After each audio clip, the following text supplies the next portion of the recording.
just for you. Good morning and happy Thursday. For those of you that are new, welcome. And for those of you that are returning, welcome back to the Torque and Thrust Talk Show, episode number 37, pre-funds or pre-commission.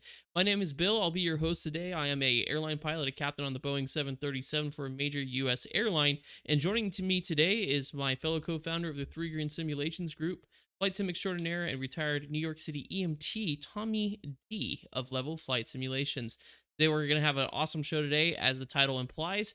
In the discussion at the end of the show, we'll be talking a little bit about whether or not the gaming industry, whether the pre-order sales actually go into developing the game, or is it just a way to cushion what could be a possible bad game? So in other words, the legitimacy of pre-order sales. But first, as per every show, we're going to do our weekly debrief. So Tommy D, actually, I guess it's 2 weeks because we had to cancel the show last week. I'll explain why for me. But what went well this past couple weeks for you, Tommy D? I'm a happy camper. I got my car back from Nissan with a brandy new transmission in it.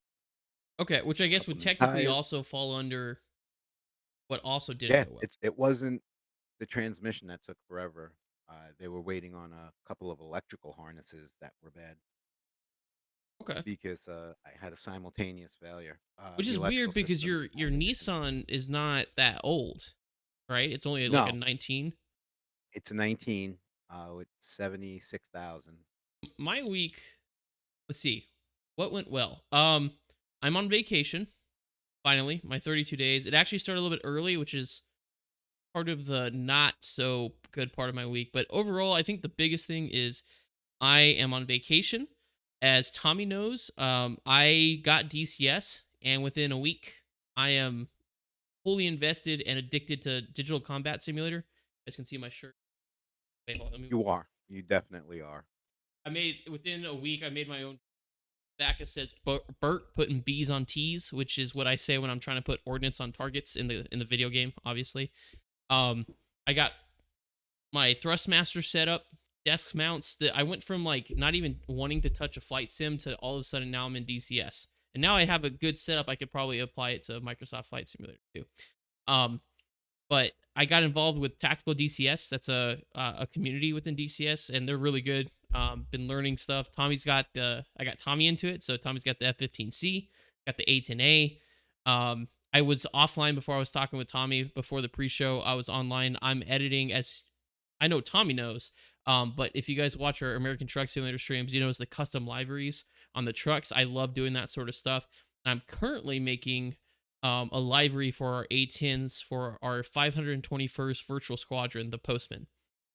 So I'm currently in the process of trying to figure out how to make that and upload that to DCS World so it's available if anybody wants to be part of the virtual squad. So that's been a lot of fun to learn. It's a very steep learning curve because the A10C 2 Mark IIs, which is the one I have, is a PMDG version basically of the A10 and is like learning how to fly the actual airplane. Luckily, flying the airplane, just like flying a 737, but the weapon systems and all the other aircraft systems has been kind of interesting to learn. But it's been a lot of fun. So I'm glad I found something that piqued my interest that I can get my, throw myself into, binge watch in a sort of way. Um, and then Tommy Cummins already touched on it. What could have gone better was his car. For me this week, or I guess technically last week, I had a trip from hell. Luckily, I had a great first officer. I always tell my wife and other people, usually when I have bad trips, it's with a good first officer, which is always a blessing in disguise because it would be extremely difficult to have a bad first officer and a bad trip. And I've been very fortunate that I haven't had both at the same time. And actually, I haven't had one yet as a captain here at my current company on the 737. All my first officers have been amazing. Um, but to put into perspective, it was a 3-day trip. It was supposed to be in Austin overnight, a Geelong, Denver overnight, 2 legs on the last day, going through Fort Myers, Florida, and we're supposed to be done. Well, day one wasn't too bad. Going into Newark, we were flying at a heavy 900 ER. We were a little late off the gate because I was trying to get a Republic jump seater on the flight. She was new to Republic. There was some issue with listing. So I made sure she got on because it was a full flight. She was trying to go to work. So we took a small delay getting the jump seater on. We get out to Newark, and we're doing the stadium visual to runway 29. Now, the 737, normally we have an RNAV visual that backs it up, and that's what we fly, but it's NOTAMed out of service. I've only done that approach once before, 3 years ago, as a new FO with my company on the 737. To say that I am familiar with that approach and the stadiums that it's talking about, no, there's no way. I'm not. I don't do it enough to know which stadiums and how they want me to do it just based off the visual. So we requested the RNAV whiskey to do it. Basically, just did the RNAV approach. There was some confusion because someone kept taking or using our call sign, and there's still a little bit of confusion. I think it was another airplane that was trying to get a hold of us, but rather than saying, call sign, this is call sign, and then asked us the question. They were just using our call sign, so it was confusing and mucking up the frequency. I said mucking. And then we landed at runway 29 short field. Um, and then we went to Austin from there. Austin, Texas, low visibility, Cat 2 auto land, like down to minimums. I'm glad we did it. Had like 12 hours in Austin. Then the next day, all we were supposed to do was Austin to Denver, and then we are supposed to have 20 hours off in Denver. Well, Denver was having a freaking blizzard, right? So it was the visibility was low. It's like varying, and it didn't help that approach was like the visibility is better than mile on the ground, but the problem is the clouds are rolling through, and it was like a vertical visibility of 100 feet. So I told my first officer, I said, I hate to be paranoid, but we're doing an auto land. Like I'm not.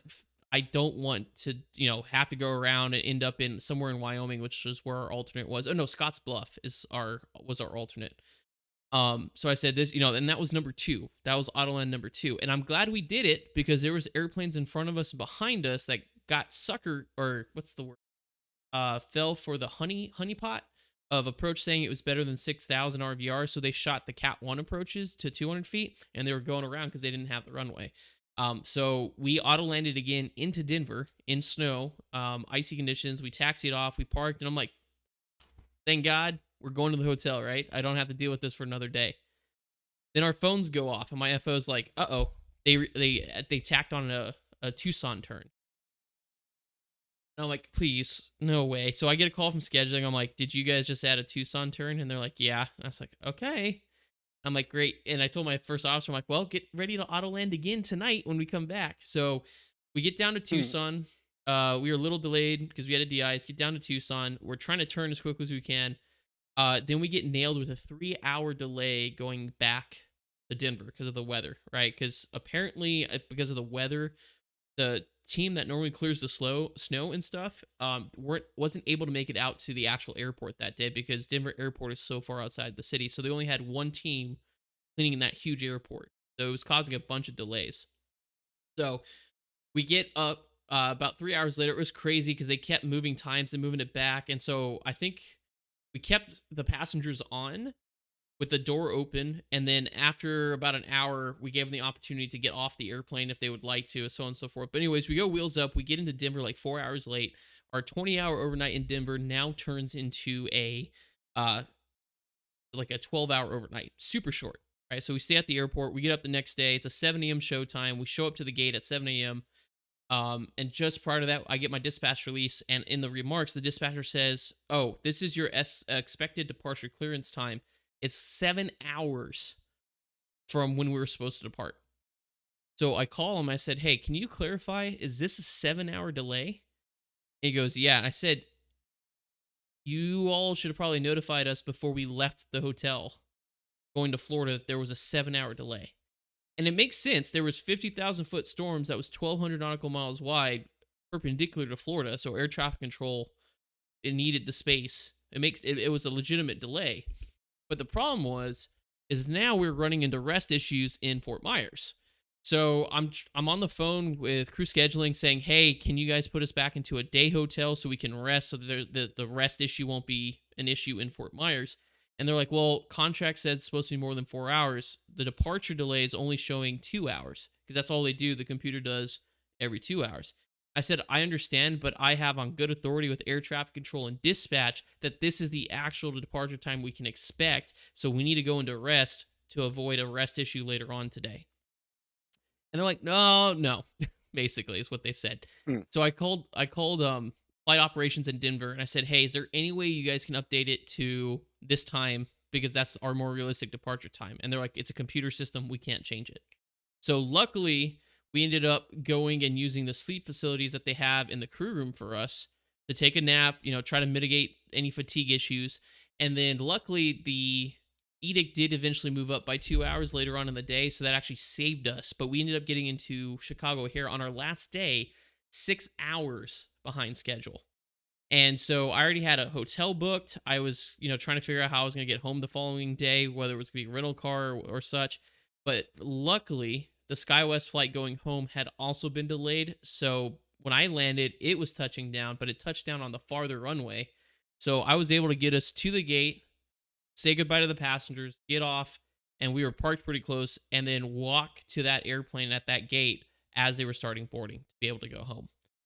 So it worked out, but it was a hard trip. It was a very rough trip. And then on top of that, during all that, my wife got the flu.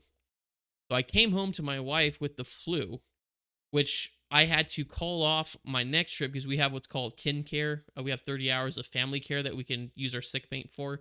So she was not feeling good. So the next trip rolled around and I was here at home taking care of my wife. And that's the reason why we canceled the show last week. Is because I was tired because I was sleeping in the guest bedroom because I'm trying not to get sick, but also was taking care of my wife. It was a whole thing. So that definitely could have gone better. So, but with that being said, I'm going to take over some aviation updates today, and give Tommy a break from me rambling about my week. So with that being said, we're gonna do a couple updates here. It's not really news. We're gonna be once again updating American 5342.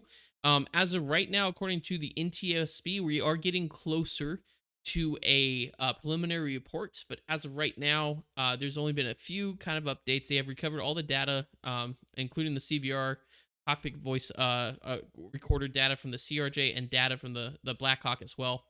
And the only thing that they're noting is that the radio altimeter on the Black Hawk indicates that it was at 278 feet above the ground, which for those of you that don't know, radio altitude is your absolute altitude above the ground. It's a sensor, usually on our aircraft towards the tail, that shoots a signal down to the ground and then bounces it back up. And the time difference is what is displayed on our as an altitude on ours because it knows the frequency. Fun side fact, 5G, because that's the gigahertz band that it uses, is that's the reason why 5G is actually such a threat to airports because it interferes with that radio altimeter. I don't know. I don't think that's going to play into the DC crash, but that's just a side note. But the Black Hawk was showing at 278 feet, which is roughly about 78 feet higher than it should have been. Also, they noted that the altimeter settings on both, or the altimeters that was being read on both the flying pilot and the non-flying pilot in the Black Hawk were off by about 100 feet. They weren't showing the same thing. And I don't know but that discrepancy wasn't really talked about according to the NTSB between the two pilots. So it might have been one of those things like, well, I'm VFR, I'm VFR, or we'll go up, you know what I mean? So not sure how that plays into it. And then on the audio side of things, they are talking about there's a very distinct possibility that the helicopter, the Black Hawk, did not hear the pass behind instruction from air traffic control because they keyed the mic 0.8 seconds, I believe is what the NTSB said, leading up to that transmission, which is blocked. And what that means is radio transmission is two-way. So you can only have one way, one way. If they're both talking, it's static and garble over the frequency. We call it stepping on each other. So that does happen quite a bit, but it jarbles up the transmissions and sometimes you can't hear what they're saying. So that also may play into a factor. For the CRJ, all the flight data is as confirmed. As far as I'm aware from what they're saying, with the absence of the preliminary report, the RJ was where it was supposed to be, in terms of circling to runway 33. They did notice that there was, on the CVR, there is a verbal reaction from the pilots of the CRJ, in reaction about a second prior to impact, noticing noticing the aircraft, or the Black Hawk, and the flight data recorder on the CRJ does indicate at the time of impact the CRJ had pitched up to 9 degrees nose up, which is not a normal pitch attitude for the CRJ 700. I know I was a CRJ 700 first officer at Envoy for and have 1,000 hours in it. And the normal pitch attitude upon landing or approach for the CRJ is almost level, if not just a couple degrees deck angle low. So for it to be 10 degrees up would indicate that right before impact, they were in fact trying to avoid. And unfortunately, the CRJ 700, super powerful airplane, but it takes time for everything to spool in reaction and inertia too. It's not a light jet. Landing weights was around, I think max landing weight was somewhere around 67,000 pounds, so about 30-ton airplane. It's a small airplane, but it's still very heavy. So as of right now, the investigative update as of February 14th, Chairman Homendy, who is the lead for the NTSB right now, is outlining preliminary information obtained from the aircraft data and voice recorders and air traffic control source. And that comes straight from the NTSB website. So we're just waiting for a further update. Somewhere in early March, we're expecting a preliminary report. Now, moving on, some more aviation news coming up. And this is more like a 36,000 foot overview because, as I've mentioned before, we're not speculating. We're not going to speculate. But there's a lot that's been happening with aviation in this first couple months of 2025. I honestly still don't know if it is a hypersensitivity to airline incidents now. So I don't know if they're currently happening at a higher rate, or it's just that there's more social media attention. A perfect example is last year around this time, there was this puppy COVID going around on TikTok and all the social media and was freaking people out. And I kind of, me too, just a little bit, because our dogs were about to go to their, we call it camp, um, which is where we put them up when we go on vacation. And so I was a little worried too, and I talked to my vet about it because she boards her dogs at the same place that we do. And she said no, it's kennel cough. It happens. It always peaks around this time of year, but there's like nothing really big to worry about. But the social media was pointing to it and hyper focusing. So I'm wondering if it's along the same times, but it does appear that there's happening now. But like I said, I don't know if it's a frame of reference that has changed, where things happen, you don't really hear about it, but now the news is focusing on anything. I've seen it all the time. The news is like, oh, well, there was a go around at O'Hare, which is dangerous, when a go around is a standard procedure, which I'll get to one. There was one a couple days ago. The next big one is the Endeavor Air CRJ 900 in Toronto, that crashed. Thankfully, nobody died.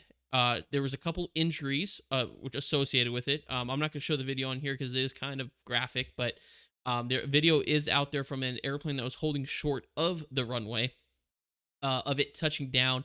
And this is not speculation because I've seen the video.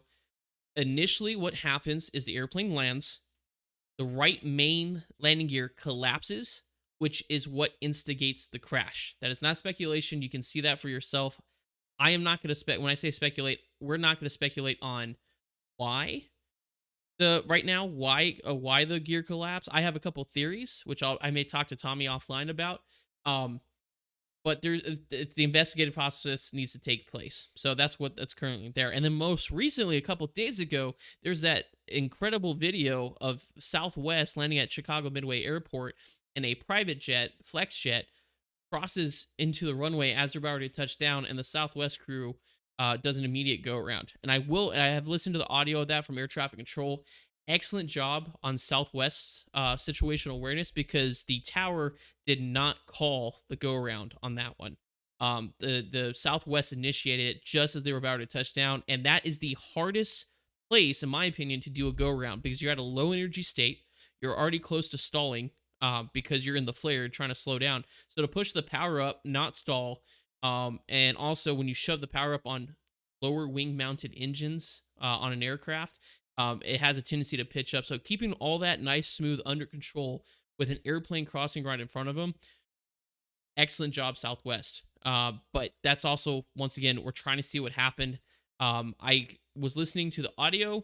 I can understand it's not correct, but I could understand where the FlexJet pilots made a mistake, because they were told on to cross or taxi on runway 4, cross runway, I think it was 13 left, which is a very small runway, almost like a taxiway.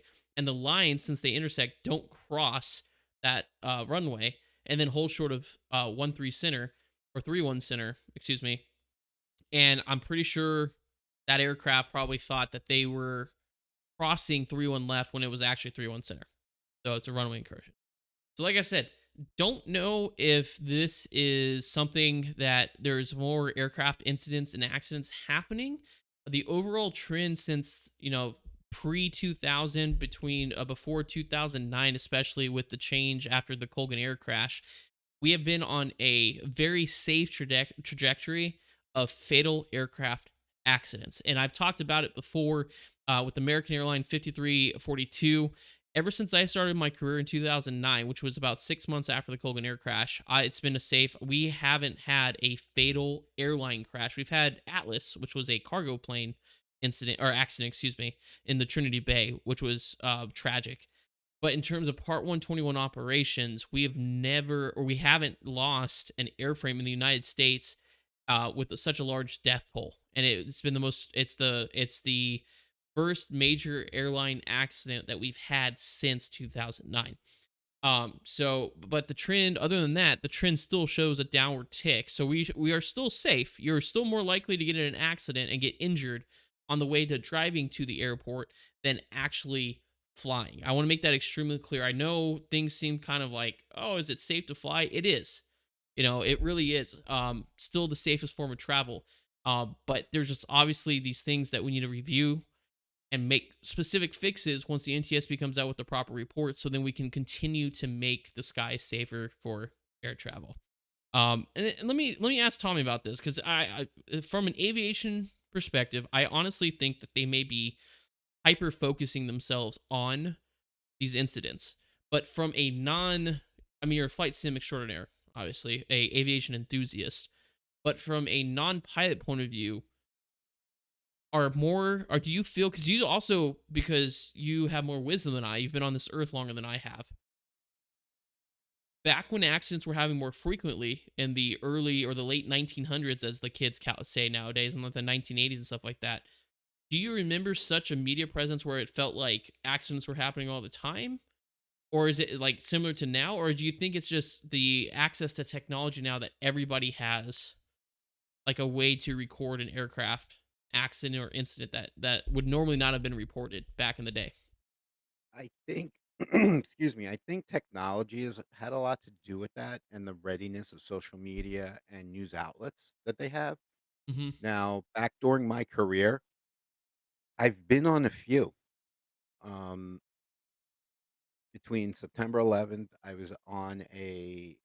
was fresh out of the academy too. We had a plane go into, and you're familiar with the approach coming into runway 4 and you go right into the bay at Yeah. LaGuardia. Had Was a that the Delta? 727. Yeah. It Was was that Delta? I don't remember the airline. Oh, I they had a took a dip Delta on the other plane. side. Yeah, In yeah, Flushing Bay, really? Wow. yep, and that's when I very first learned that the 727 had a rear stairway because that's how we evacuated the aircraft. So does the Um, 717. Delta just had an evacuation for smoke or haze in the cockpit. yeah, yeah, I was Like listening to yesterday. that one too. Yeah. Um, Now there was that. I had a wheels up landing of a Delta flight at Kennedy that caught fire. No fatalities. 20 something injuries, I think it was. That was in the early 90s. Okay. Um, So do you think? had So do you think I think is the rate of incidents going up, or is the coverage of I rates think that the are? coverage is I because you agree. know what? I could Now let's just say you and I met in Chicago and we went and got deep dish pizza and somehow you convinced me to eat that. If we witness something, we could both jump on our TikTok. Yeah. We could both jump on social media and do it immediately. Now, it might not necessarily be the correct information, but all the major news Well, media we'll hop on it. companies have that access. Yeah. So they're going to pull our TikTok and make it look like their own. And Yeah. I That's think that's a it's good just point. technology and the way it used to be and the way I'm seeing it now. So back in the day when it was just news programs and newspapers is where you got all your information, Hmm. they harped on something until something worse happened. Yeah. It was You know what I'm you saying? always didn't want to be the most recent bad news. exactly, Yeah. until something worse happened, and then that's what got all the attention, and that's the trend that I'm seeing here, and now that I understand trends and reading charts and everything a lot more now because that's what I do for a living, Yeah. is I track trends. Yeah. That's what I'm seeing. I'm seeing there's more of a reporting because, Well, yeah, you're right. And here's a perfect example. I don't comment on other people's TikToks a lot unless it's Tommy D's or Lando's who's in the chat. Um but there was somebody a couple days ago that was talking about a frustrated passenger that was not really belittling but really kind of being critical of operations in Houston because of lightning and weather. They weren't able to park the airplane and pull the jet bridge up. He was like, "Oh, they said they couldn't pull the jet bridge up. You know, that's the stupidest thing I ever heard." So I did comment. I was like, that's called lightning in vicinity procedures. It varies between airports, but generally speaking, no one's allowed on the ramp. Um, and generally speaking, if there's lightning in the area, they're not going to be able to pull up the jet bridge. Because this thing's like, mhm, well, they allow us to sit on a metal tube. Well, that metal tube has static dischargers and is meant to take a lightning strike. You are safer. It's like in a car, a lightning storm. You're safer in the car than you are outside because it'll yep, conduct everything around you. Um, and your s- tires ground you. yeah, exactly. So, and I put on there, I said, just very professionally, I was like, hey, this is lightning procedures. It's to protect the lives of our ground crew. And no matter what, safety comes first, period. At that point, we're not concerned about your on time departure. We're more concerned about keeping the people that are in our operation alive. Because I hate to break it to you, if someone gets struck by lightning, you're not pulling in, period. So, Mm, but like that went super viral because people, are like, oh yeah, this airline sucks, and it sucked that it was my airline too. That's partly why I was defending it, but um, that's the same policy across. It's an airport policy, so it's one of those things. It's like someone like that. If someone grabbed that and put that on the news for someone who wants to kind of push that or peddle that narrative, they could definitely do that as well. And it's not a credited source. This person's not a pilot. This person has no other than traveling in the back of the airplane has no experience as a pilot. So I definitely do think it's an uptick, and I think Lando agrees. He's talking to the chat here. He says, "I think it's mostly an uptick of everyone has a camera and wants to get the shot. Social media and the media is just milking the hype." I do agree. right. You're getting less I accredited totally agree. sources. Oh, well, with that though, Because I speak. was Oop, real quick, I don't really comment except on people like I know. There was a guy talking about the DCA incident, and in his thing was real estate mogul. And there he is. So my and the temptation was too great. My comment was, "So exactly what flight school did you go to?" And oddly enough, 3 hours later, my comment was gone. It Yeah. was removed. You probably blocked it, yeah, because there's too many people who Google stuff and they're like, "Oh my god, I know everything." There's a group there that always pop up on my TikTok page. It's they're always live and they're talking about the DCA incident, and I just want to jump in and be like, "Okay, so tell me your type rating and qualifications," because I guarantee none of you have any idea of what this Mhm. is, but like I don't want to engage in that sort of stuff. But I digress. But with that being said, let's hand it off to Tommy. Speaking of news, legitimate news, let's hand over to Tommy. He's gonna be talking about a new A350, I believe, for the new. Is it Microsoft Flight Simulator? Is that right? Yeah, for both of them, 2020 and 24. All right, over to you. Um, thank you. We are gonna discuss Inabuild's brandy new release of the A350. Um, first off, study level aircraft. Those of us who sim on VATSIM, it is flooded, legitimately flooded with everyone who ran out and bought the A350. Um, I personally have not purchased the vehicle. It's retailing right now for $76 USD, which and that's pretty much par for the course. Depending on how you want. At looking at it, I was actually reading the article, the first look article from FS Elite, and one of the contributors to FS Elite, and he has been for quite some time. I have never spoken to him, but he has answered an email or two. Callum Martin, he lives over across the pond. He makes my simulating look like, I just started. And he gave a very full review on it. He says he started the engines and spool up. You could hear the spool ups without using a headset. You could actually hear the spooling up. You have the onboard checklist. Uh, the GVRNB made the runway. made her to 27 left that he was talking about. There are a couple glitches that he didn't list. All he said there were glitches. Um, Modeling, if you go to the Inabuilds page and actually look at it, it really is a good looking model. But me being a Boeing guy, I kind of look at it and be like, oh, so this is Airbus's answer to the 7.8. Um, there are going to be substantial differences in this aircraft between 2020 and 2024. They're actually packing a lot more into it for 2024, which Bill and I will be discussing later on in our conversation. I'm not going to tap on that now because I got some research and feelings about that one. Um, he recommends that if you do purchase this aircraft, that you fly a whole bunch of patterns before you do it because they packed a lot into just physically getting this aircraft off the simulated ground.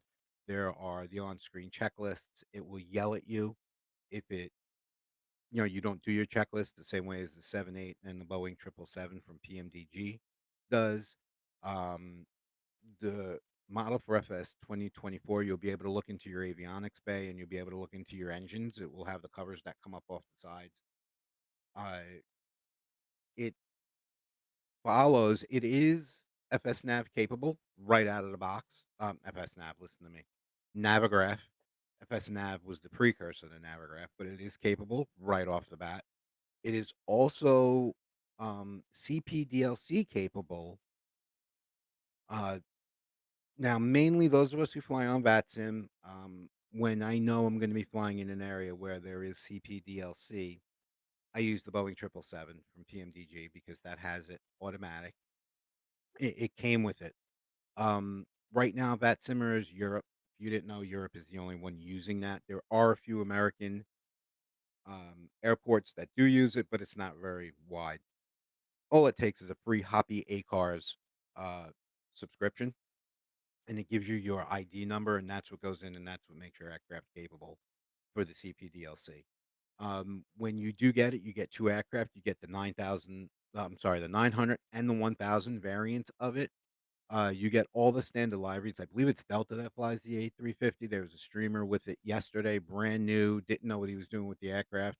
It was a pretty good comedy show watching them just set off alarms and press things they weren't supposed to. Uh, there were a couple glitches. Some of the glitches that they're dealing with now, which I'm sure is gonna be a patch within the week, is gonna be it wasn't capturing the localizer. And from what I was seeing inside the flight decks, they don't have, the nav radio. It's in there, but you can't tune your ILS frequency like I would do if I was tuning, for the ILS in a PMDJ. It is not a bad model. If I had mad money for the $76 that it's retailing for, I might, but, I'm hard pressed to do it because, like I said, I have a couple Airbus. I like them, but I personally want a higher level of interactability with the cockpit of the aircraft I'm in. This does produce that, but it is still pretty much like 8 buttons and you're starting your engines and pushing and programming your Airbus calls it to McDo.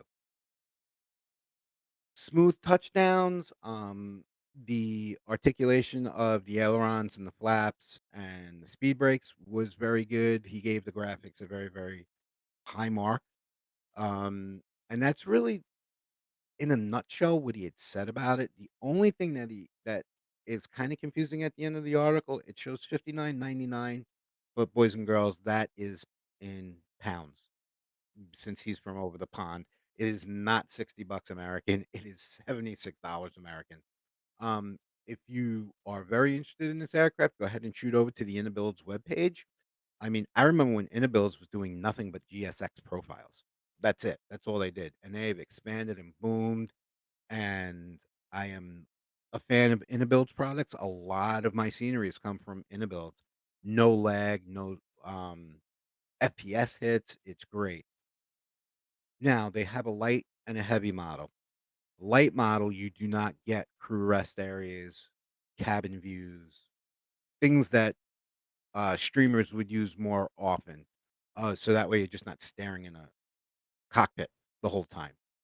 Um, as far as the differences with 2024, I'm still looking into them. I'll touch on them really briefly next week because it's crazy what they're doing between the 2 different versions. I could see the staunch 2020 users, making a little bit of a gripe to Inabuilds about this, but in a nutshell, it looks like this aircraft when the very few bugs that it has are worked out. It looks like it's gonna be pretty much well worth the money, in my opinion.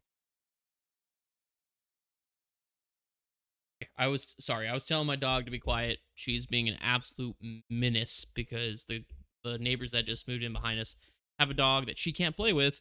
So she turns into a 2 foot tall, 50-pound devil that I have to wrangle. She was a really good Yeah, she was a crazy puppy. She was a good adult. Now she's getting her senior years and she's becoming a terror again. It's ugh. as she's pacing in back of you.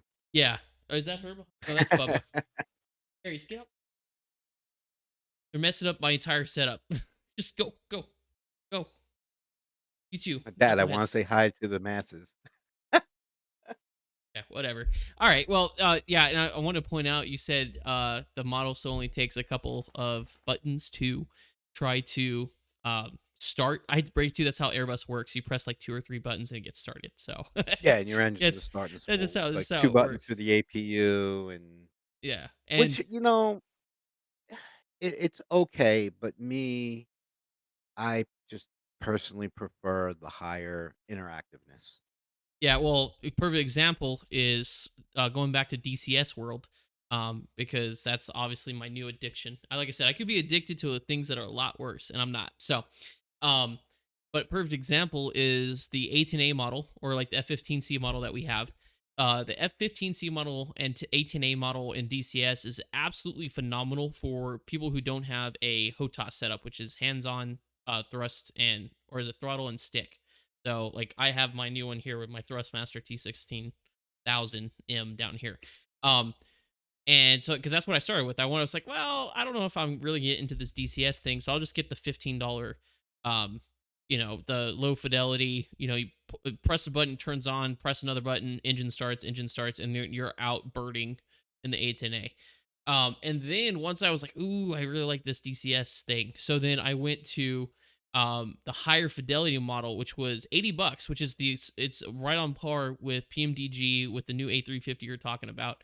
And that is the full, you're talking about the complexity, that's where it's at. But I will highly recommend to those of you that are maybe looking at the A10C Mark II in the DCS or any of the high fidelity models like the F18C, make sure you have a HOTAS setup because, or some sort of joystick setup, because it does not work very well with controllers. Because I first mapped my A10C to my Xbox controller and it was a pain in the butt to do.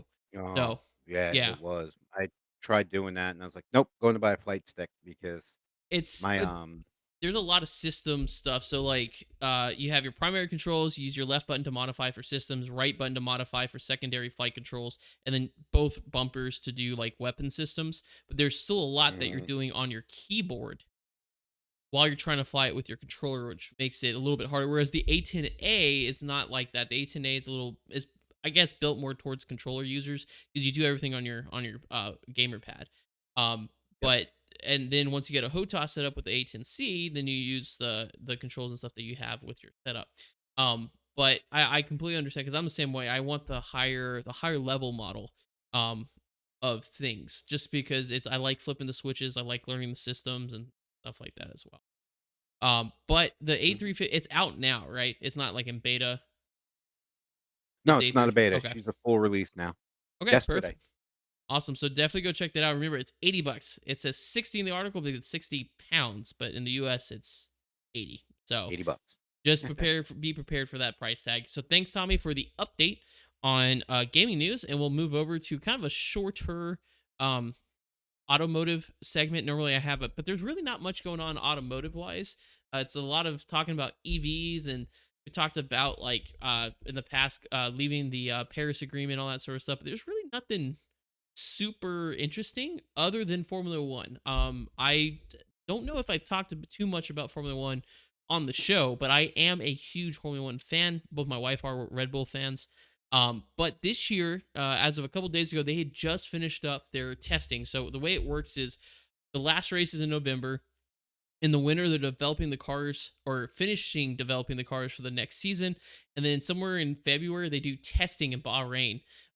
So that way they can make any final adjustments before the season starts in mid March. So there's a couple different things that are happening this year. So they just completed their practice rounds. I think it was 3 days of practice in Bahrain this week. The key thing is the schedule is a little bit different. Normally it starts on the first week around like March 3rd, but we're starting later, and it's not with Bahrain because normally Bahrain's the start. So now they're starting a little bit later. I have to look at which race it is, but it's actually starting in the middle of March. And they're also trying their best to regionalize these races. So because like previously you go from like Bahrain, then you would go somewhere to like Las Vegas, and then you would go somewhere to Silverstone or Austria, that you were bouncing all over the place, which was really hard on the teams moving everything. So it's easier when everything's kind of in one place. But with that being said, the biggest news with Formula One is the grid this year. So in the past, if you guys are interested, definitely go check out Netflix Drive to Survive. It is a little on the dramatic side, but it kind of gives you an idea of how drivers compete for their seats, because you're talking about the top 20 drivers in the world, right? They're the fastest race cars there are. IndyCar will say something else. They'll say they're the fastest, but they're not. It's Formula One.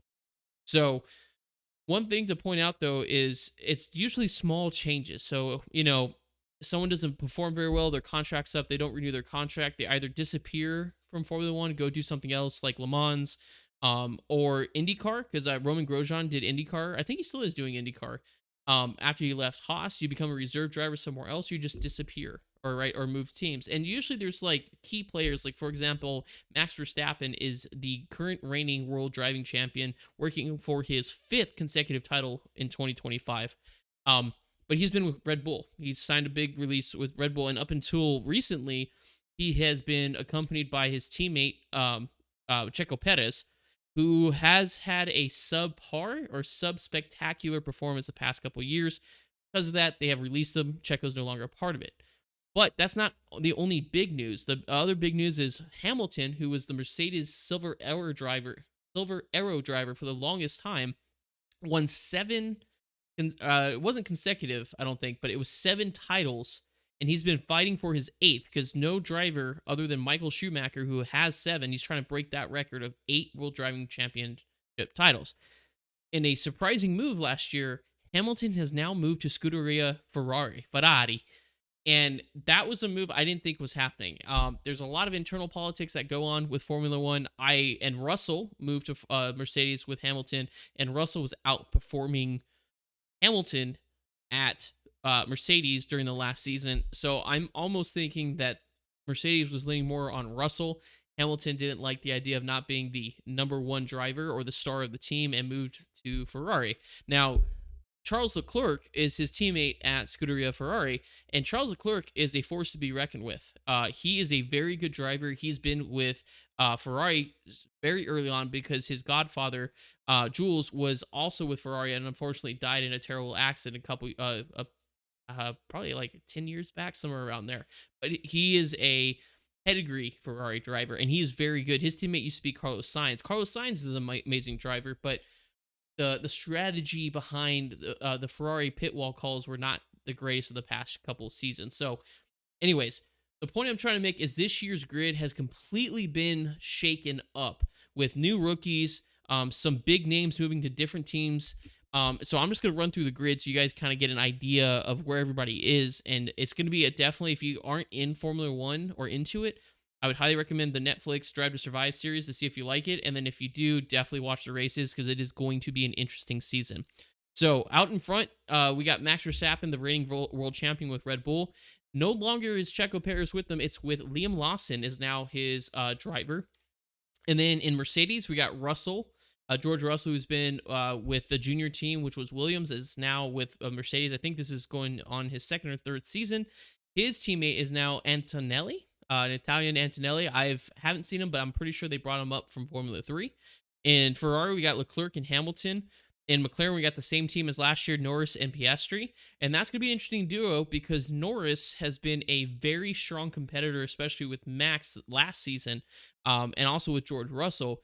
But Norris fails, and I don't know if it's the McLaren car or if it's Norris himself, but he fails to be consistent. He doesn't consistently place, and also he can't if he gets the lead early on, he's not able to hang on to it, and that might be anything from technical strategy or even just down to the racing experience. And Piastri, watch out. He's a close second behind Norris. I'm honestly thinking we're going to see a lot from Piastri and Norris this year fighting the Red Bulls up front. In Aston Martin, we have Alonso and Stroll. In Alpine, which used to be Renault, is Gasly and Doohan because Esteban Ocon got released at the end of last season from Alpine. At the Williams, we have Alex Albon, one of my personal favorite drivers. I think overall he's a great person and he drives very well. And then also with Williams is Sainz. Now, if I'm not mistaken, Sainz did originally start with Williams as well, so it's kind of a return back for him. I am just super happy to see that Sainz is still on the track. I don't think it's not his time to go yet. So I think Sainz needs to be at a team that's going to call adequate and good strategy because in the past, the Ferrari pit wall has called all sorts of horrible strategy that usually screwed him over. And I would like to say it elevated Leclerc, but the problem is that the pit wall strategy was bad for the both of them. So they just completely screwed Ferrari on either side. And the Red Bull Junior team, I say Red Bull Junior team, but it's gonna be Sonoda and Hadjar. Sonoda's been here for the past couple seasons. Y'all probably know him as the loudmouth cussing Japanese kid in Formula One. He is at it. I've never been impressed with Yuki Tsunoda. His driving is all over the place. He's inconsistent. He's not very professional. He doesn't carry himself like a Formula One driver. So it's interesting to see that he's still on the team, and I'm interested to see how his teammate does for the two of them. In Kick Sauber, which used to be Alfa Romeo, we have Bortoleto, who is new, and then a old veteran, Nico Hulkenberg. And then lastly, usually bringing up the rear of the grid at Haas, we have Behrman, which we saw him last year at Haas. And then Esteban Ocon, got picked up from Alpine by Haas. So I think every team, let me look here on my iPad, every single team other than Aston Martin, yeah, every single team except for Aston Martin and McLaren has a new driver. And most of them are rookies. I don't think I've seen in the nearly decade I've been watching Formula One this many rookies in Formula One at once. So it's definitely going to be a super season. Like I said, if you're not into it, check out that Netflix show. If you like it, definitely watch these shows if you can. They're available in the US on ESPN2 normally. If not, you can pay for the subscription, which is what I do, and you can watch them live via the Formula One TV application. But with that, let me bring Tommy back in because I I like rambling about Formula One. Tommy, you're not really into Formula One, are you? No, no, I'm not Okay. really a Formula One guy. As you could probably tell by the way I just discussed everything, I'm a little into Formula One and also the behind the scenes drama too. I love the politics. So there is a game you play. You know, it's about getting a shot and proving yourself. And if you can't, because everybody's gunning for that position. Everybody wants to be a Mhm, Formula One driver, and there's only 20 slots. So it's as soon as you mess up, there's some junior driver that's like, I want it. You know, um, mhm. or I almost call it Alpha. It's AlphaTauri, I think is the name of the Red Bull junior team. I blanked on that. I called it Red Bull because they changed names. It used to be AlphaTauri, which was a uh clothing brand. I think is what the main sponsor was. It's still AlphaTauri, but that's the Red Bull Junior team. So that has Sonoda and Hadjar on it. So it'll be definitely interesting to see how it's looking. Testing, the times for lapping on testing definitely wasn't representative of the season because they're testing their cars. But the top three were Red Bull, Mercedes, and McLaren. So thinking that may be where we're seeing the fight for this year. But with that being said, I'll keep you guys. I plan on this season to keep you guys more up to date in the motor segment on Formula One. That's what my plan is for this season of Torque and Thrust Talk Show. But with that being said, I'm going to kind of diverge away from that. Is your time, or actually our favorite segment, jargon in a jiffy, and I think it's even more of my favorite segment because I made this little graphic. I'm so happy with this little graphic. But today it's not gonna be a game type thing like we did last week. It's just gonna be back to the basics, jargon and jiffy. Tommy's gonna come up with the term. I'm gonna come up with the term. We're gonna use it in a sentence, and then or the other person's gonna try to guess the definition. So I'm gonna go first, if that's okay, Tommy. Absolutely. Okay. So this is coming from DCS. I'll give you a hint. I'll point at the shirt from an A10. So I don't know if you're gonna. It's an acronym. It's going to be the CMS. And I'll try to make it as obvious as I can in the sentence. So if you don't have your CMS programmed correctly, you may not be able to evade incoming surface-to-air missiles. CMS. I don't know what the actual acronym is, but your countermeasure system. There you go. That's it. Right on the money. CMS. Nicely done. I was like, I gotta add something in there because Tommy's new to DCS, so I didn't want to do it too Yeah, hard. and Tommy got smoked because he didn't have his CMS set up the other day. Yeah, you got Like, shot down by a MiG, and I was like, yeah, what are you doing yeah. fighting a MiG in an A10? No, I was just I wasn't engaging. I was just on my way to the air to ground target range, Oh, you must have and flown through an AA, an air-to-air I flew through an AA barrier. Yeah, and they were like right there, range. right on the edge.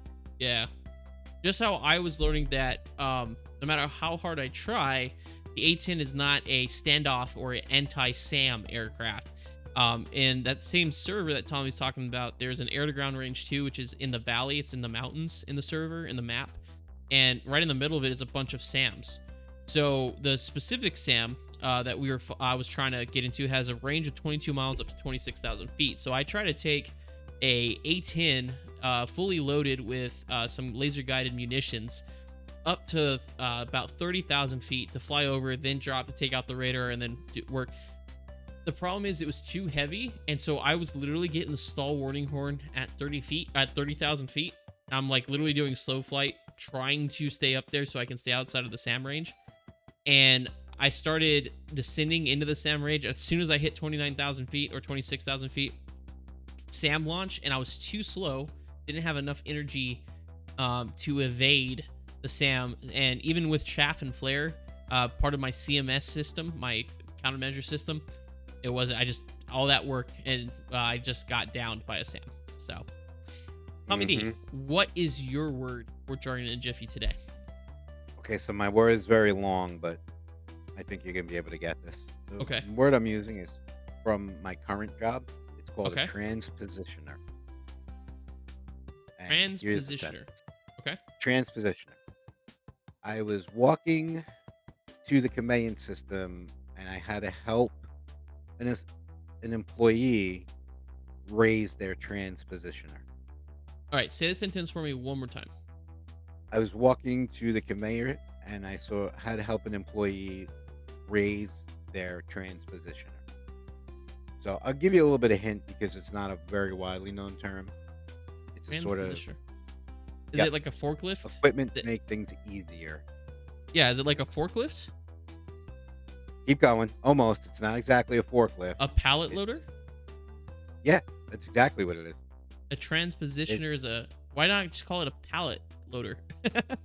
Okay, because pallet loaders are different than you got pallet jacks. This is essentially a pallet jack where legs will spread out from it. Okay. And instead of picking up boxes from a pallet that's on the floor Mm-hmm. up to the conveyor, which is like basically waist height, Mm-hmm. this pallet jack, you could raise it as you're working through the pallet. So essentially, you don't have to bend at all. You just move it left Oh. to right or right to left. And which minimizes back injuries. Lower back injuries. Yeah. That's interesting. I didn't. Which is- Okay. I learned something new. Yeah, and well, that's what I'm working on at work right now, getting the money from that. Okay. For those. Interesting. That's actually huge. I didn't know that exists. So I did learn something. It's not just the pallet loader. It's a advanced pallet loader. Basically, it allows. Yeah, pretty much. Basically, it raises so you're not having to bend over to and overstrain your back. Very nice. Good job, Tommy. See, sometimes just the classic jargon at Jiffy is what we need. Go back to the basic roots. Yeah, every once in so- a while, go right back to the well. Yeah, it works. Well, that concludes Jargon in a Jiffy. So now we get to move on to our discussion topic of today. The name of the episode is Pre Funds or Pre Commission. We're talking about the legitimacy of the larger gaming corporations such as Activision, which is one I'm going to be using as a specific um, example, is the legitimacy of pre order sales. Now, for a smaller company to kind of put kind of a frame on it, smaller companies that are maybe some of the smaller developers will often use pre-order sales in order to help develop the game, or even smaller ones will have you pay for an open beta. For example, there's someone that's creating a basically a ship simulator. And they have a patron. I haven't done it yet. I'm just kind of watching the development, but you get certain perks with having access to the test server and stuff like that. But you're regularly paying a monthly fee to help support the creation of that game. Now, my argument is, or the question really is companies like Activision, who had pre-order sales for like Modern Warfare 3, is that a legitimate pre-sale, or is that a cushion, in my opinion, is, or I guess my question is, that a cushion to soften what could be a fallout if the game does not perform as expected? Tommy D, what are your thoughts? Do you think it's a legitimate ask for a company as large as Activision be asking for 100? Because correct me if I'm wrong, the pre-order price for Modern Warfare 3 when it came out almost a year ago, it was $100, wasn't it? It Yeah, was a yeah, full. and then it was more for, was it Black Cell Yes. or the Vault Edition or whatever it was they called it? Yep. Let me tell you, my humble opinion, this pre-ordering nonsense to me, to the bigger companies, is a cushion in case this game flops. Yeah. Microsoft, Activision, Rockstar, all of the bigger developers where they have the hundreds of millions of revenue stream, that's what I think it is. Because let's face it, um, the gaming community can be very finicky when it wants to be as a whole. Yeah. And I personally think that it is a definite padding in case their game flops. Whereas a smaller developer, like and the one that comes to mind, Flight Sim Studios or Hmm. FSS, you when you bought their 190s or 170s, their Embraer Yeah. line, uh, they pre-ordered as an open beta, and they're still yet to deliver on what they promised. Okay. Like, none of my Embraers still have LNAV and RNAV, BNAV, I'm yeah. sorry. So they're still trying to develop basically. So they're using the funds to develop. And that's Right. where I think the money is going for those pre-orders. Okay. For, like, the S- smaller companies, I think it's going in to pay better programmers to Yeah. and So developers to come in and help. in a perfect example, we're talking about Modern Warfare 3. The budget for that was, I think, around $1 billion, Mhm. and they made about nine, close to that in pre-sales. So they almost netted profit from the get go before the game was even made. Um, so to me, that maybe they needed a little bit more money in the budget to kind of go over to kind of finish up things. But what I don't like, and this is my personal thing, is I hate paywall games. Fortnite, Modern Warfare, where you have to pay to play, basically. Yeah. You know what? And to an extent, DCS is too. Although you get a lot more, in my opinion, with DCS. You get the open world. I think it comes with the SU-25 and a A Yak T-15. T-15. Um, so it gives you, what is a T-15? Is that a Texan? I don't know what that is. Yeah, World War II era piston driven, Okay, single so engine piston. okay, so you get those basic, but then you have to go buy airplanes and add-ons and stuff like that. So I DCS kind of does it too, but like for example, Modern Warfare 3 with a $100 pre-order, which I didn't pre-order because I knew it was going to be garbage. Um, it was basically the previous version of the game with a different shade of lipstick on it, same bugs, same complete disregard for anti-cheating. Um, just because, and also it's still going towards the building it around the what's it called, the Royale format of game, which basically came from Fortnite Yeah. and Player Unknown Battlegrounds.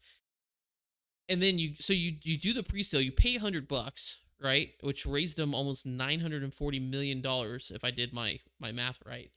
And then you get in there, and to get a lot of the stuff that you want to get, like skins and all that stuff, you're still paying an additional or the what's it called? The pass, battle pass. So The battle pass, a yeah. battle pass, you're getting your, and then you go in there and you're still throwing stuff in there. And that's where the subscription or almost like a passive income comes in. That's what the world, I guess that's the world we kind of live in, is everything's a subscription. There's very little actually for like DCS. I got the BMI tracker for my head movement when I'm flying in DCS. Um that was 30 bucks. They offered it could be one time 30 bucks or like $4 a month. I went with the one time $30 because that's easy, right? But a lot of Right. things don't do that anymore. There's no option to do a one-time fee. And even if it is, it's like annual versus an annual subscription versus a monthly subscription. Kind of the same thing with Modern Warfare is you go in and you play Battle Pass, but you got to pay monthly to be able to do it. So on top of that, it's like Yep. they're generating obviously passive income from it. So my question is, when you're generating massive income and passive income, why do you need a pre-order for the next game? Shouldn't you be making enough money off your passive income as a company to be able to then develop the next game? Because I also want to point out GTA 6 hasn't gone into pre-orders yet. So it's one of those things. I think honestly, I think Rockstar makes enough money that they don't have to worry about that. I But think they do too, and, it is becoming all about the microtransactions, and nickel and diming you. Like, one subscription that I do pay for every month, and it's $9, is my SIM brief, yeah, right? My that's Navigraph useful. charts, Yeah, and yeah, so if I was to purchase it for the full year as opposed to doing the monthly, we're talking like 2 bucks. yeah, the I'm savings only gonna different. save like 2 bucks savings difference. So it's like really, I'm not But getting a second job, yeah, but but and here's the thing though, the difference is you use that in a practical way, right? In every Modern day. Warfare, every day. In Modern Warfare, for example, the stuff you buy is not necessarily useful to your gameplay. No, it's ridiculous. They got one gun with 47,000 skins that you're paying for that you're never gonna use because by the time you go through all those skins, you're buying the new version. And And you're let's also face it, they're those who nerfing it. play Modern Warfare have been doing it for years. Yeah. They and it's just Well, microtransaction after microtransaction, well, and and the thing I is, it doesn't. personally don't think they need the money. Well, it also doesn't enhance their, like you said, your gameplay. It could if you buy a certain gun or a certain blueprints or a certain battle pass to help you get to the blueprint where you want. But then once you get to that level, you're like, hey, I found this OP, this good uh weapon system in game. Then they figure it out that it's too powerful, and then they nerf it. So all that money and all that you put into it no longer matters, Right, they right? might as well just subscribe to us. Give us the money.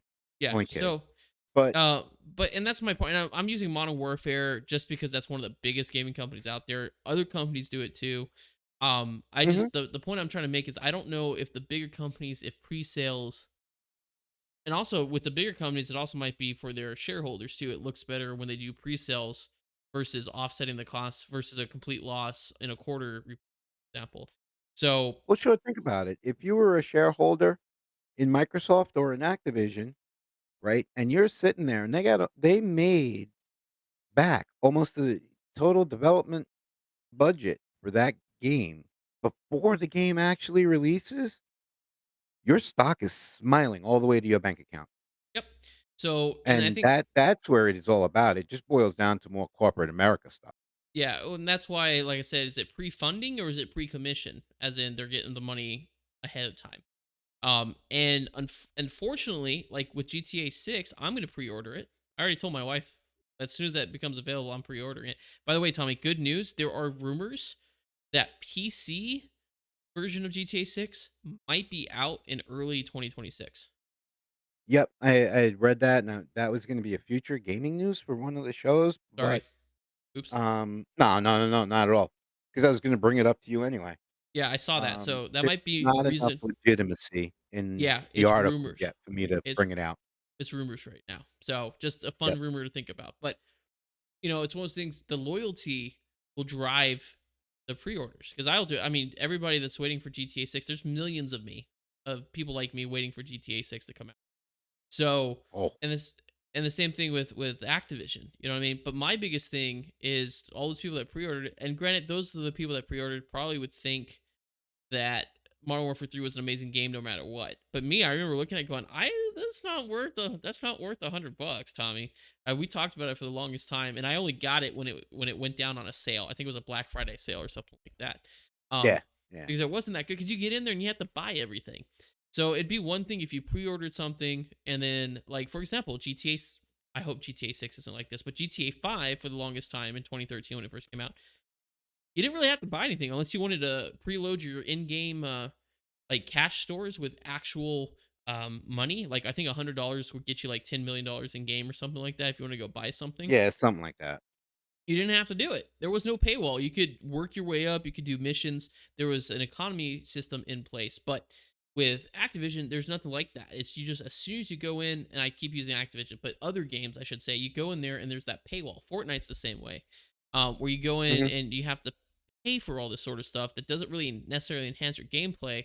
But unless you pay for it, there are things that are better. Like certain people have better weapons in Modern Warfare because they got the blueprints via Battle Pass or whatever it is. So there is advantages to paying, but it almost makes you want to pay because you're getting absolutely destroyed in your Call of Duty matches, your team death matches. So it's one of those things. It's smart marketing, but it's not. I don't think it's beneficial to the consumer. It's only beneficial to the bigger companies.